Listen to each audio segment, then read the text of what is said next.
तसव्वुर करें कि आप समंदर की तह को स्कीन कर रहे हैं और अचानक आपके सुनार पर एक ऐसी चीज नमोदार हो जाए जो तकरीबन 60 मीटर चौड़ी हो, समंदर की सतह से तकरीबन 90 मीटर नीचे मौजूद हो और पहली नजर में बिल्कुल किसी आम चट्टान जैसी न लगे। आप इस तस्वीर को दोबारा देखेंगे, फिर दोबारा देखेंगे और शायद आपके जहन में भी यही सवाल आएगा कि आखिर समंदर की तह में ये चीज है क्या?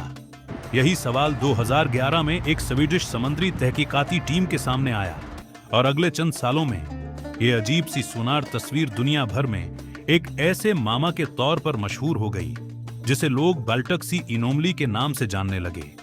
2011 में ओशन एक्स नामी टीम बाल्टक समंदर में एक पुराने जहाज के मलबे की तलाश कर रही थी।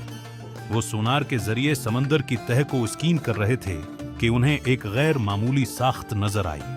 उसका साइज तकरीबन 60 मीटर बताया गया और ये तकरीबन 90 मीटर की गहराई में मौजूद थी। लेकिन असल मसला उसका साइज नहीं था बल्कि उसकी शक्ल थी। सोनार की धुंधली तस्वीर में ये साख्त एक अजीब व गरीब गोल ढांचे जैसी दिखाई देती थी और बाज लोगों को उसमें सीधी लकीरें और ऐसे जाविये नजर आए जो उन्हें कुदरती चट्टान से ज्यादा किसी मसनूई चीज जैसे महसूस हुए। और फिर वो हुआ जो इंटरनेट पर किसी भी प्रासरार दरियाफत के साथ होता है। तस्वीर सामने आते ही मुख्तलिफ नजरियात फैलने लगे। किसी ने कहा कि शायद ये दूसरी जंग अजीम के जमाने की कोई फौजी तंसीब है। किसी ने उसे किसी कदीम इंसानी ढांचे से जोड़ दिया और कुछ लोगों ने तो ये तक दावी कर दिया कि शायद ये एक गैर जमीनी खलाई जहाज है जो किसी जमाने में समंदर में आकर गिर गया था।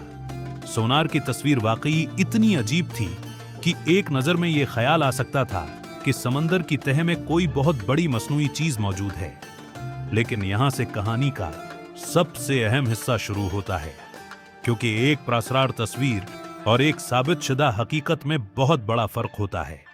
ओशन एक्स की टीम ने बाद में उस मकाम पर दोबारा जाने और मजीद मालूमात हासिल करने की कोशिश की। गोताखोरों ने वहां से पत्थरों के नमूने भी हासिल किए और यही नमूने इस पूरी कहानी का रख बदलने वाले थे।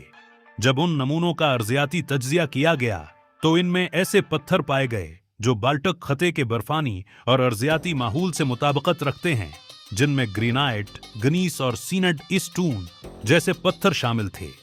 एक बासाल्ट का नमूना भी रिपोर्ट हुआ, लेकिन उसकी मौजूदगी भी खुद बखुद किसी मसनूई या गैर जमीनी चीज का सबूत नहीं बनती। यहां साइंस की सबसे दिलचस्प बात सामने आती है।